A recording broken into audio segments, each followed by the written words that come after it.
This looks like a fake, doesn't it? Well, it is a fake. But here's a fella who's willing to bet his hard-earned money on it. Henry here got on the train with $200. He couldn't see any harm in a friendly game of cards. What if the other men were strangers? And take Joe Collins. He's got a nice wife at home. But he met this girl at the bar, and she looked kinda cute after the first couple of drinks.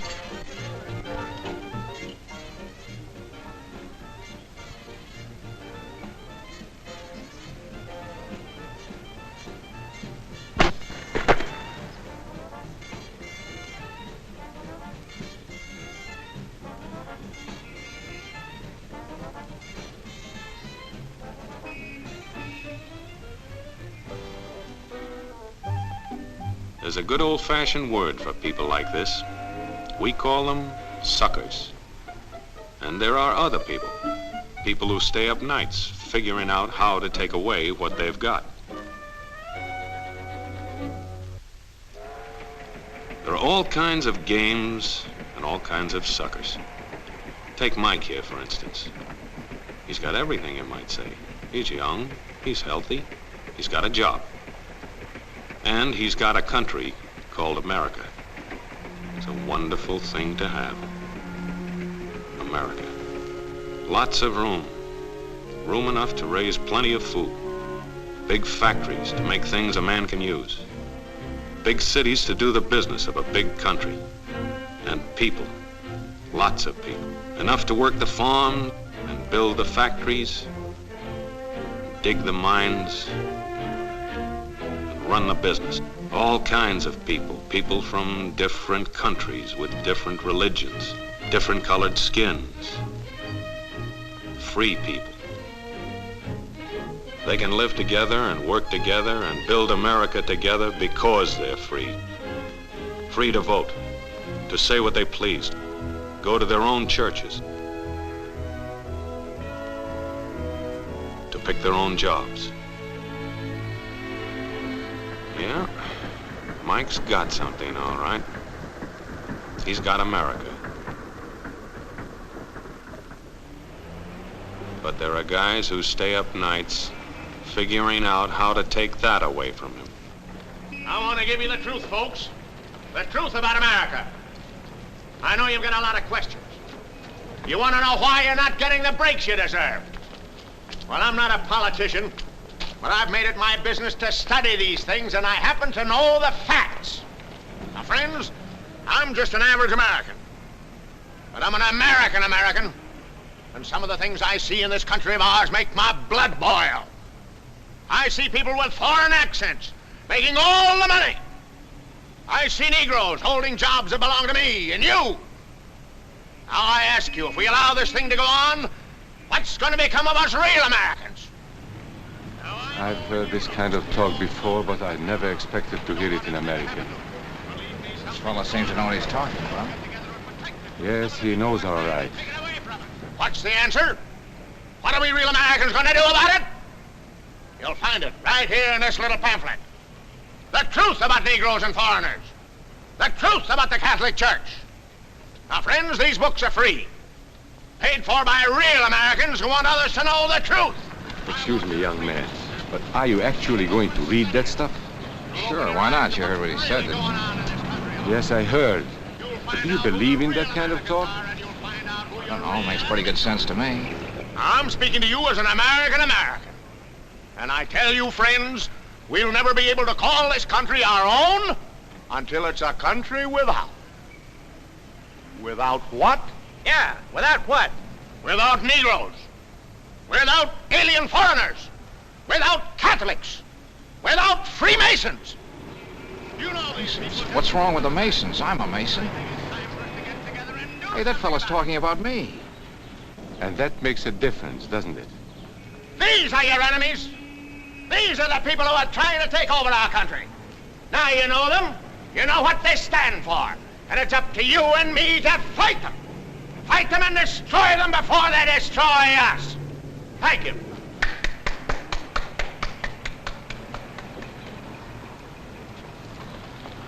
before he said Masons, you were ready to agree with him. Well, yes, but he was talking about, what about those other people? But in this country, we have no other people. We are American people, all of us. What about you? You aren't American, are you? I was born in Hungary, but now I am an American citizen. And I have seen what this kind of talk can do. I saw it in Berlin. What were you doing there? I was a professor at the university. I heard the same words we have heard today. But I was a fool then. I thought Nazis were crazy people, stupid fanatics. But unfortunately, it was not so. You see, they knew that they were not strong enough to conquer a unified country. So they split Germany into small groups. They used prejudice as a practical weapon to cripple the nation. Of course, that was not easy to do. They had to work hard to do it. You see, we human beings are not born with prejudices. Always they are made for us, made by someone who wants something. Remember that when you hear this kind of talk. Somebody is going to get something out of it, and it isn't going to be you. This is not classroom theory. I saw it happen. I saw it first in Berlin in 1932.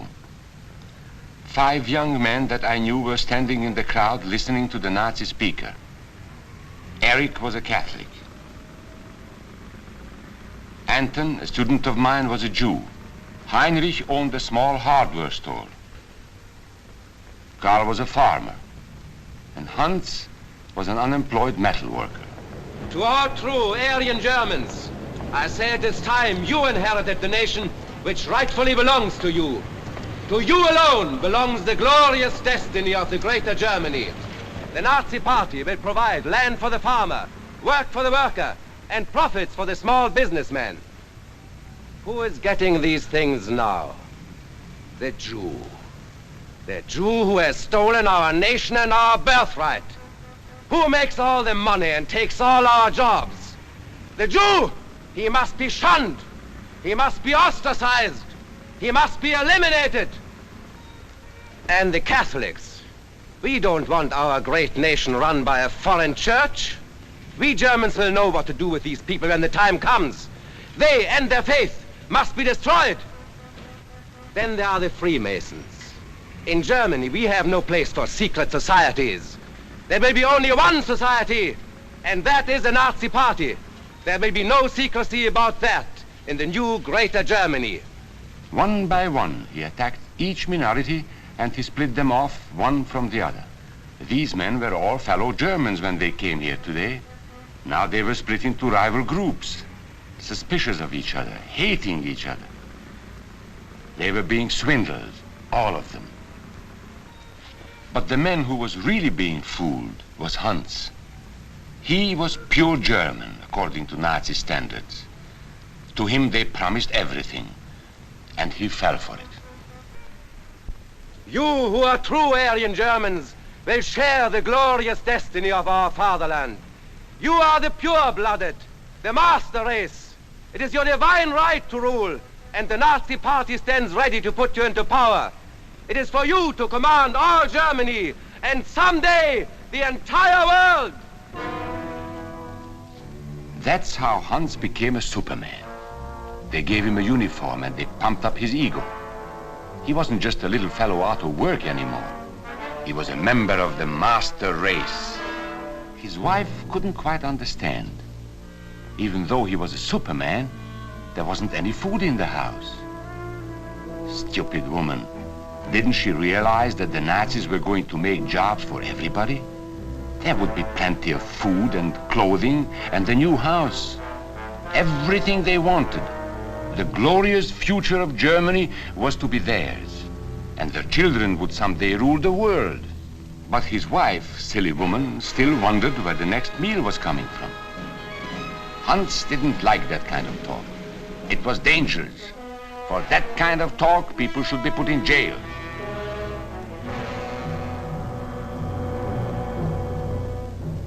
Hans had swallowed the bait all right. And these were the men who baited the hook. Why? So that Hans could come to power? Of course not. so they could come to power. They would merely use Hans to help them get there. He would do the dirty work for them.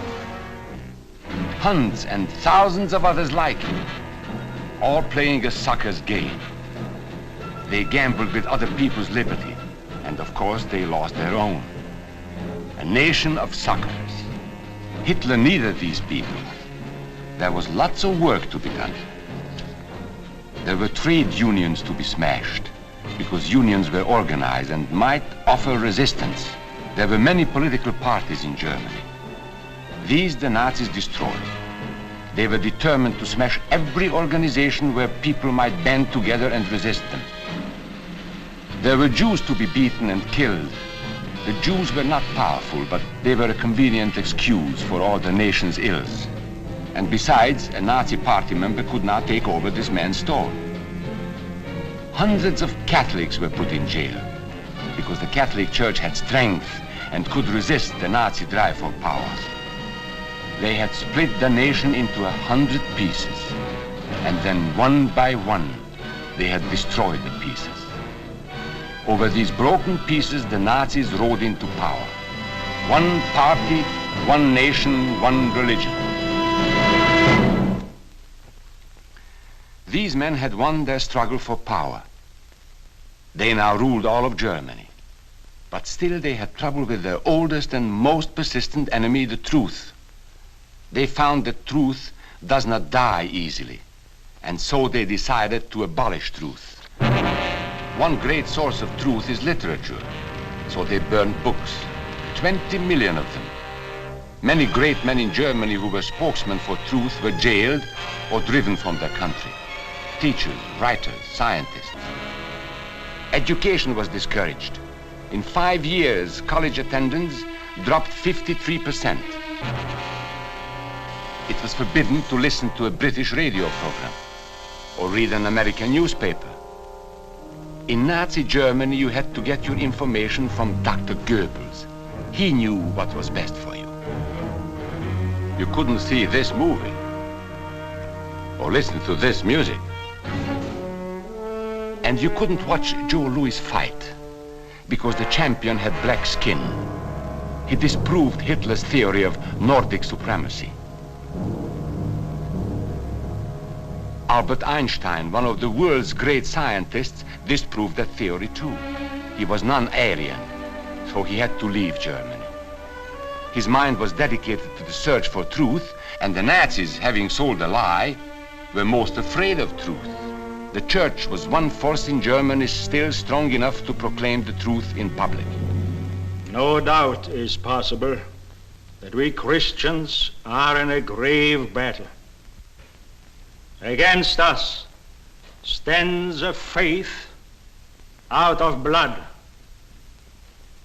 The battle signals range from cool repudiation to hate-filled causes. Weapons are used that centuries have dulled.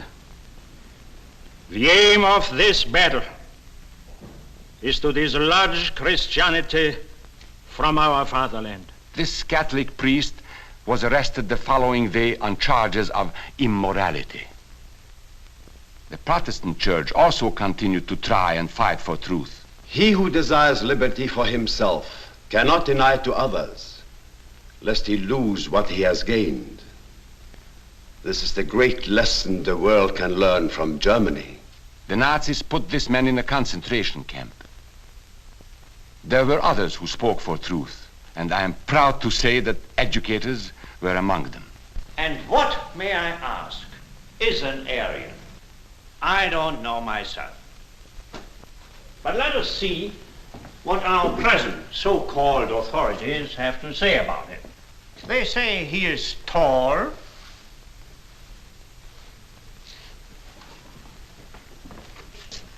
slender,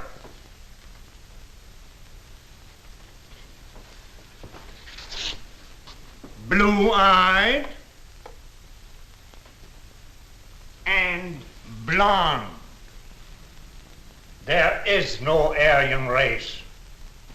And more important, there is no master race. There are people who may find these ideas convenient, but science cannot support them. There is no scientific proof that there's any correlation between a man's racial characteristics and his native ability or character. In all racial groups, we find the same range of potentialities. We find idiots and geniuses. We find criminals and philanthropists. We must judge each man as an individual and not by the color of his skin or his eyes or by the length of his nose.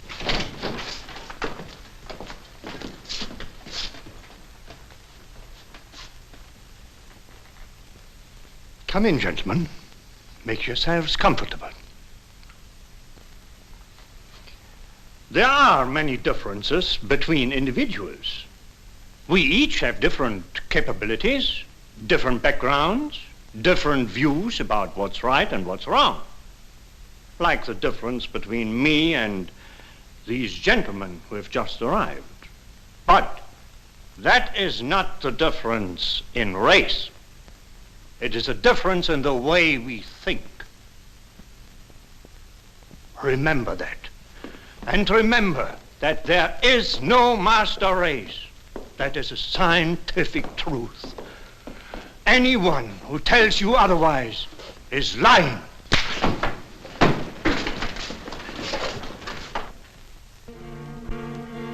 And so for all practical purposes, truth had been abolished in Germany. A lot of my German friends wondered what had hit them. How did it happen? Where did it start? It started right here. And this was where it could have been stopped. If those people had stood together, if they had protected each other, they could have resisted the Nazi threat. Together they would have been strong.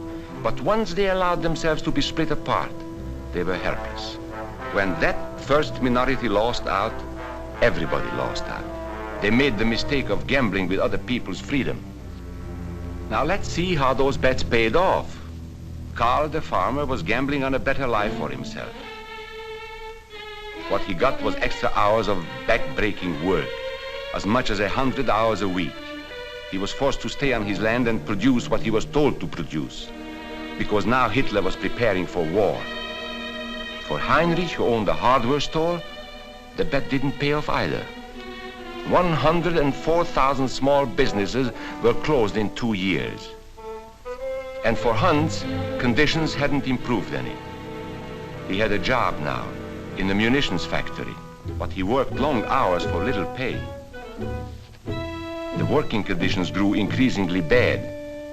And even though he didn't like the job, he wasn't permitted to leave it. There still wasn't enough food in his house.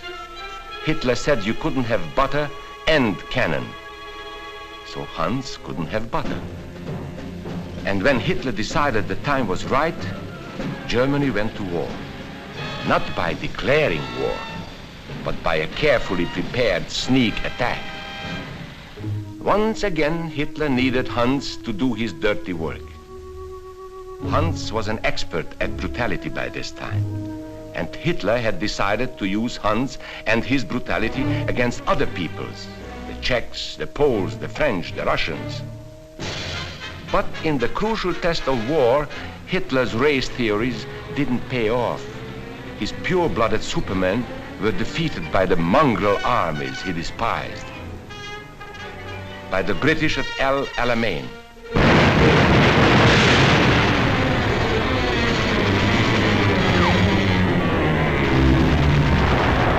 By the Russians at Stalingrad.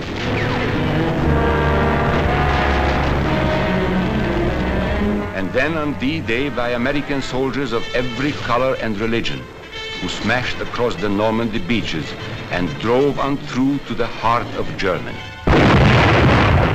For the misguided Germans who had swallowed the Nazi bait, the Nazi game did not pay off.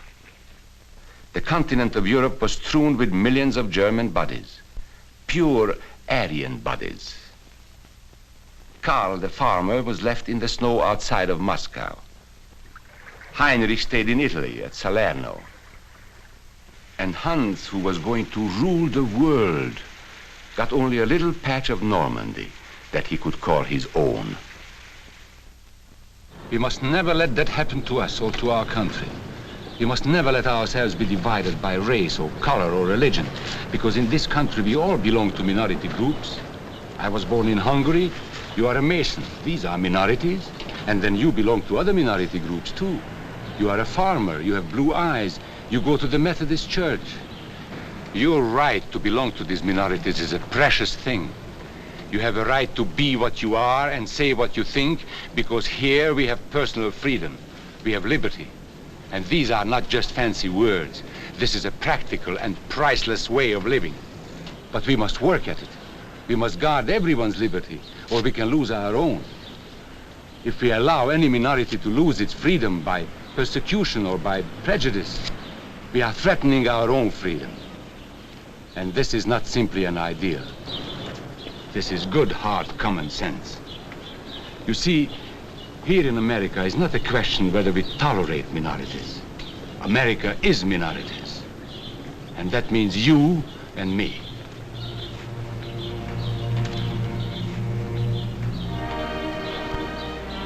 So let's not be suckers.